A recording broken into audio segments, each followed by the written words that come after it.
What's up, everybody? It is Deibs, Mr. Crockpot on Twitter. Welcome to Suit Up. First things first, the Suit Up podcast can be found on iTunes and Spotify. Hit those 5 stars, leave a review. If you're watching this on YouTube, hit like and subscribe below. Today, we're going to do a recap of A New Hope and compare it to how it builds and sets the tone for The Mandalorian. Joining me today, I have Jack Connell, a.k.a. Porkins, with us. Follow him on Twitter, at Jack Connell TPL. What's up, Jack? What's going on? You know, Star Wars season's upon us. I just love talking about it. Let's just get started with the first one of the saga. One of the best movies of all time, man. This is a good one. We're going to do a Star Wars movie recap for every single movie leading up to the Rise of Skywalker. It's going to be awesome, man. Yeah, I'm excited, you know. It's the last of the Skywalker saga, so they say. So I'm ready. Let's talk about our favorite moments of A New Hope. Lead us off, Jack. Go ahead, man. My favorite, I mean, it's not even, it's one of the best moments. I don't know if it's everybody's favorite. It's the Ben Kenobi origin speech backstory when Luke kind of goes to his house and he kind of explains everything to him. I watched it. I've seen A New Hope so many times. I kind of went with a different lens this time. I went in with somebody who's maybe never really seen it before. They've never heard of Star Wars.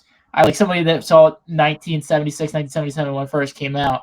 Just when he talks about everything about the past, I mean, you kind of assume everything because you've seen the prequels. You hear him talk about Anakin, the Clone Wars.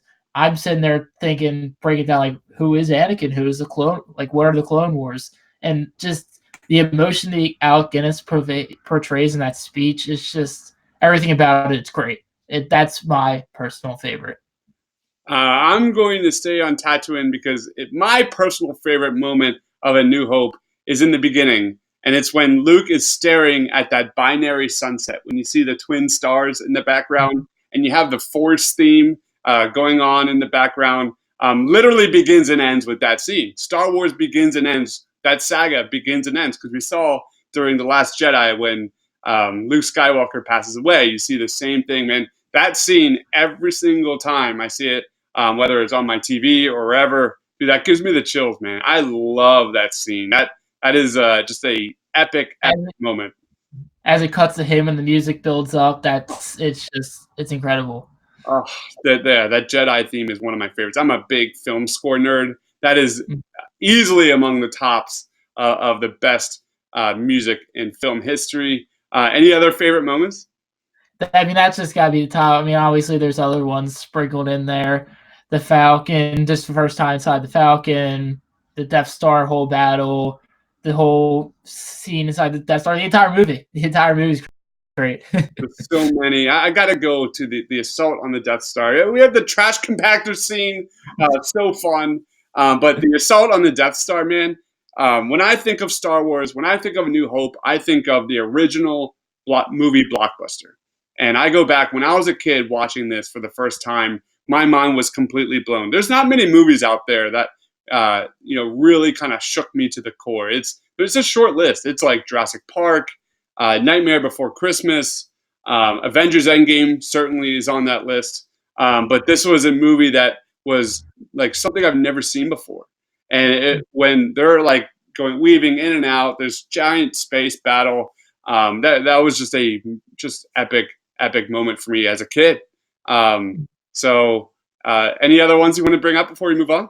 I just popped in my head the intro, the first scene of Darth Vader, the all black suit in the all white room, just complete contrast. The score, just his intimidation, it's just perfect. That's probably the best introduction of a villain in all of movie for me, at least.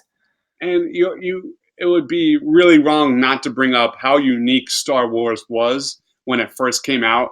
You know, when you're a kid watching this, like I said earlier, with how epic it was and it translated on the big screen, the characters, the aliens, like everything was so new at the time when I was just a little kid.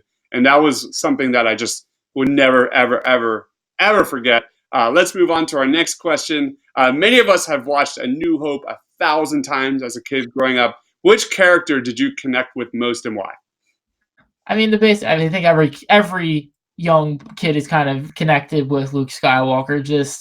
He's just your regular, however old, 16, 17, however old he is, just living on the farm, just wants to get out, wants and he just gets this magical, quest just thrown right in front of him. That's just his destiny, and he goes on and he succeeds. He's, I think, the one that every person that's young kind of connects to. And that's who I really connected to. I was the same, man. I could have easily gone Obi-Wan Kenobi. I mean, that fight with Darth Vader at the end. But for me, it was Luke, man. Like, I had every single Luke Skywalker toy growing up, action figures, all of it. And it was just, it has to be Luke, like you said, for all the reasons that he was just this kid, this farmer that saw his destiny, come to him. And it's got to be Luke. Let's move on to our next question. After watching these films repeatedly over the years, does your opinion on A New Hope change after seeing the excellent Rogue One? And how would you grade A New Hope then and now? Well, I think the one thing that kind of a lot of movie critics went after for A New Hope was, how is there this impenetrable structure? There's just such a small, ridiculous loophole that just ends everything. And Rogue One actually put an incredible reason behind it, and also it was just well shot. Again, it looked so great. The writing, the acting, everything was so great about it. Led a great backstory and led to what A New Hope was, led directly into it, and I felt solidified New Hope a lot and kind of added more to it and made a great movie even better. That's my take on it. You know what my take is, and it's probably not one that I might get flamed for this, is A New Hope is Batman Begins. I fully recognize that The Dark Knight is a better film than Batman Begins. Dark Knight is incredible, but Batman Begins was the movie that was more memorable, if that makes sense, and it started everything. And I look at A New Hope at the same way as I do, because my favorite moments were in A New Hope. It's just everything set the tone. It's kind of the same reason why I love The Fellowship of the Ring more than any other Lord of the Rings movie. It just set the stage, set the tone, and I'm gonna say I enjoyed A New Hope more than Empire Strikes Back, and I know I'm gonna get killed for that. Has it changed over the years? It has. I mean, A New Hope was always, always, always one of my favorite movies of all time. It's decreased. I don't think it's kind of aged that well necessarily. However, it's still, if I had to make a top 10 list of movies, it's in that list. A New Hope, and that it is over Empire Strikes Back. That's just. I think, and the thing with A New Hope compared to Empire's a better movie, but New Hope ends on a lot better of a note than Empire does. Empire is an incredible sequel, probably top 3 best sequel in movie history, but it's not a very sing-songy story. Kind of like A New Hope wrapped up kind of perfectly, and then Empire took off on a great note. It's just Empire doesn't end on that sweet note like The New Hope did. Yeah, A New Hope was just that summer blockbuster that I saw for the first time, and I at the end of the movie, I'm just like, what did I just see? Empire Strikes Back is hands down a better movie than A New Hope. There's no question about that. I just like it more. That's just I guess I'm weird. I don't know. Maybe it's because I'm wearing his hat. I don't know. All right, let's move on to the next question. We are in the midst of an excellent TV show on Disney Plus called The Mandalorian. Hopefully you guys have checked out our reviews at thepaintedlines.com as well as our video reviews here on YouTube channel. Dude, how does A New Hope set the tone for The Mandalorian? Oh, I mean, the one thing we kind of talked about a little bit is the very well possibility that it could be on Tatooine. I think it kind of sets up the landscape a little bit. Obviously, The Mandalorian takes place after Episode 6, so it's a little bit after Episode 4, but you still see a bit of a remnants of what it was like during that time, the desert-esqueness, just the scenery, how the characters act. I think it kind of sets up a lot of the foreground for The Mandalorian. Yeah, those dark, gritty, dirty tones are all there. The Jawas are there. The speeders are there. My gosh, there's so much, there's so much nostalgia in The Mandalorian directly tied to A New Hope.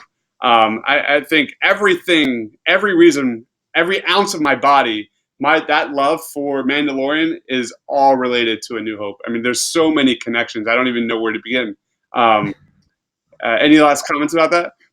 I completely agree. It's just a lot of the same things, or it's a lot of callbacks, and it's not even like they're callbacks for the sake of callbacks. They tie into the story so great that sometimes you don't even notice them, and they just fit in so great. Yeah, man. We got our first glimpse of the Emperor in A New Hope.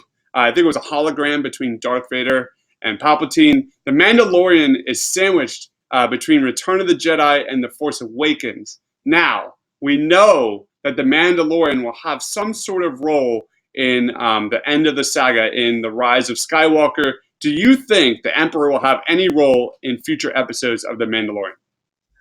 I think so. I think either if it's Operation Cinder or if it's him himself still alive somehow in some capacity, the Emperor will always have some connection to the Empire and its doings, if he's alive or not. That's that's how I feel. I do think maybe, well, obviously we've seen he's back in some sense, whether that's in Force spirit or he's still alive. We're still yet to see. I don't know what route they'll exactly take. And if he is, I mean, that has to mean he's been around for some time. So he's got to have his hands in whatever the Empire's doing at any single time. So I think he does have some thing to do with this, especially some of character of this magnitude that comes to the table with Baby Yoda, what he has with his force capabilities. I think it's definitely going to happen. I don't think the Emperor is going to have a major role in the Mandalorian, not by any stretch of the imagination. But I think there will be something going on in the background, whether it's cloning, long-lasting life. Clearly, something is moving forward in terms of what does Baby Yoda have to do with cloning? What does Baby Yoda have to do with long-lasting life? I think we're going to find out in very short episodes here of The Mandalorian. I think it's going to happen, man. I think one thing to really consider is that the last episode of The Mandalorian takes place after the release of The Rise of Skywalker. I mean, if you had to look, everything, all signs point to something tying in to Rise of Skywalker. What do you think? It has to. Whether it's just a small piece or a very large part of the plot, I think there has to be. There's no reason why it's not. There has to be a reason as to why it's after the Rise of Skywalker. It has to explain something. What if? Whether Oh, go ahead. Sorry. As to whether there's a big question mark that's left that they kind of wrap up in a backstory they didn't have time for in the movie, or just another part of the lore that just adds to it. There has to be some connection. What if we're thinking too hard? What if it's simply Baby Yoda is going to be in Rise of Skywalker and have some sort of role? Could that be what? That'd be awesome. That'd be incredible. I mean, I don't, because of his aging, Yeah. I don't know how old or how much of an impact he will have. I mean, he probably, what, 80? Yeah, I'd be very young. Weird saying that, both the same things in a sense. But I mean, he's lifting up Star Wars rhinos. He's clearly got something going for him. Who knows? Maybe, I don't know. Go ahead. But yeah, I mean, I don't know if he would have some exact role in Rise of Skywalker. That'd be something interesting to see. Nothing is how, I mean, obviously, all very diehard Star Wars fans have seen The Mandalorian once it's out, but explain that to the casual audience. I don't know if that's something they'd be able to tie in very neat and quickly. Last question. A New Hope gave us our first glimpse of our favorite Obi-Wan Kenobi. Obi-Wan on Disney Plus is getting his own show starring Ewan McGregor. Reportedly will take place 8 years after Revenge of the Sith, during Obi-Wan's time on Tatooine, watching over Luke, protecting Luke. What would you like to see from that series, man? I absolutely love that. I mean, I think I think one of the great things we saw in Clone Wars was kind of him versus Darth Maul on the Tatooine. Nailed it. I mean, maybe here's a wild take. Maybe he has some part in. Well, I don't think he's obviously not alive. Or maybe some part in the Mandalorian just because of Tatooine. Maybe, who knows? Maybe with the Mandalorian's backstory, if he was based in, maybe, well, obviously he's probably from Mandalore, but if he's been a part of this planet before, maybe Obi-Wan is some connection. But overall, back to the Netflix or the Disney Plus show itself, it's very interesting. I think they all made different directions, obviously, with Hermit Obi-Wan. That's a story I've wanted to see told for a while. I'm really excited to see it. Watching over Luke at Skywalker Ranch, it's just seeing Ewan McGregor back on the screen. That's probably the thing. I'm more excited about that than the Mandalorian. That's how excited I am for it. We saw Darth Maul in Solo. I don't know if you remember that. So Yeah. really, it is a no-brainer to have it be Obi-Wan versus Darth Maul. And Darth Maul from Star Wars Rebels has one of the best stories because when he gets cut in half, that's not the end of his story. He gets like robot legs. He basically is in survivor mode. He then makes it, and then he has a final confrontation with Obi-Wan there. That will just translate to the small screen so well, man. It is a no-brainer to me for the Obi-Wan show to be about Darth Maul, and that would be just so. That would have that the ratings of that would be through the roof. I agree, and obviously they showed the Mandalorian. The budget is there. If it's a great show, they will have the money for whatever they want to get done. So you can't even say, well, it would be out of the budget for something that's go. It can be done.